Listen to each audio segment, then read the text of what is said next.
Well, hello everyone. Here I am. It is Wednesday. We were off yesterday. Lately, it seems like every time I do a video, I say I was off yesterday or we were 2 hours late yesterday. The weather is doing crazy things in Chattanooga. And as much as I enjoy being in school, I also enjoy my days off, especially when they are unexpected. So, hello. It is Wednesday, the middle of the week. Today's topic is learning targets. But before I get into that, I want to thank you for watching the videos first. Thank you for your likes. Thank you for your comments. Thank you for your recommendations. I really, really appreciate it. And remember, if you have any ideas, please let me know. It is working together that we accomplish great things in the classroom and anywhere. So here I am. Wednesday. 2 days into the week, and 2 days before the week is over.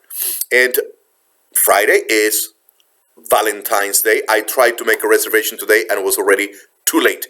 Every restaurant in Chattanooga that is appropriate for Valentine's dinner was full. So I've decided that we're just going to go to just a regular barbecue place on Friday and then have our proper Valentine's meal the following Friday when things have calmed down and we can then go to the restaurant that we want to go to. But that's besides the point. Today, learning targets. Learning targets. So about 2 years ago in the county, in our district, learning targets became a big deal. Meaning they had to be on the board, we had to talk to the students about it, and anytime that something like that happens, you tend to, or at least I tend to, just do it because it's what is required of me. Whether I understand the value of it or not, I do it because that's what's been asked. The districts go through different trends, and that was one of them. I have always done like guiding questions. I always had something for the students. But when we started with learning targets, at first I would just ask the students to read the target at the beginning of the lesson. We asked to read the target at the end of the lesson. And that was about the extent that I was going. Well, as time went by, I actually understood the value of learning targets. I was trying to find a way to use learning targets in the classroom that was real, that was useful for me and for the students. So I'll tell you exactly what I do. I write learning targets every day, and I put the standard where that learning target is the standard that the learning target is addressing. So I write the number there.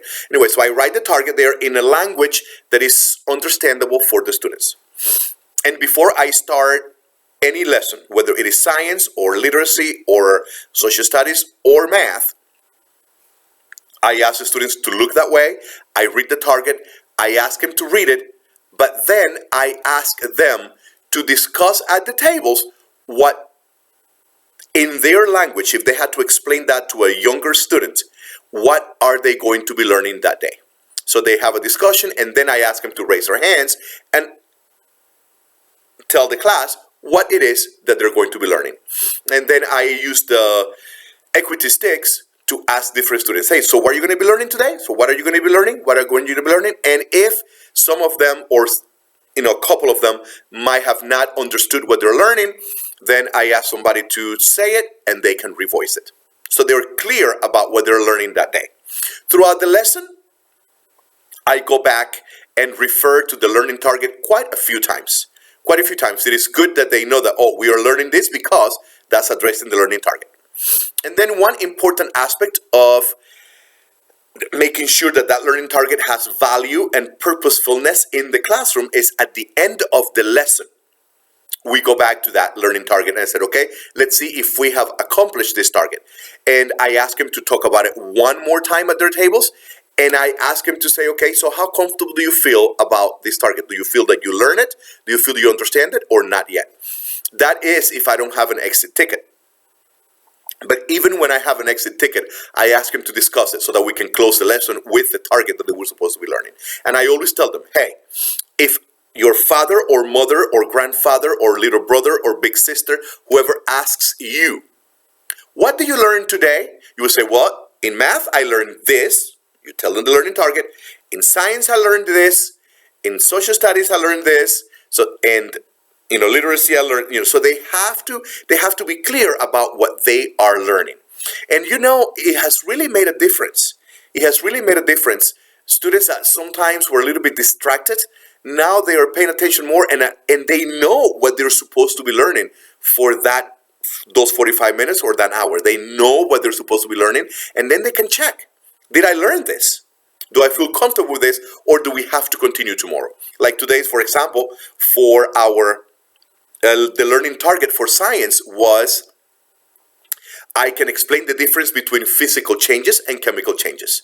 And we've been working with this for a couple of days. So at the end, I asked them, so please explain to me what a physical change is, what a chemical change is. We went through the different tables and we listened to them talk, and they really had it. It says, so this was your learning target. So we accomplished what we set out to accomplish. For math, we're not quite there yet. We are interpreting remainders. And they said, well, I'm not sure if I got that learning target. Some of them did, but probably half of the class did not. It helps me to keep track of what I'm teaching, and also not only keep track of what I'm teaching, but it helps me to understand how many students in the classroom actually got it. It helps the students know what they are learning and check to see if they actually got what they were supposed to learn. So these learning targets are not just another requirement in my classroom. It has become an integral part of the lesson, very helpful part of the lesson, not just helpful, just probably the most important part of the lesson. It guides all my lessons, and it really has been a game changer in the classroom. So I hope that you can use learning targets in a purposeful way, that you can use them, that you can put them into words that children can understand, and that the actual students know for sure, yes, I got this or I don't. Thank you so much. Have a wonderful day. Have a wonderful rest of the week, and happy Valentine's Day. I will see you next Wednesday. Bye-bye.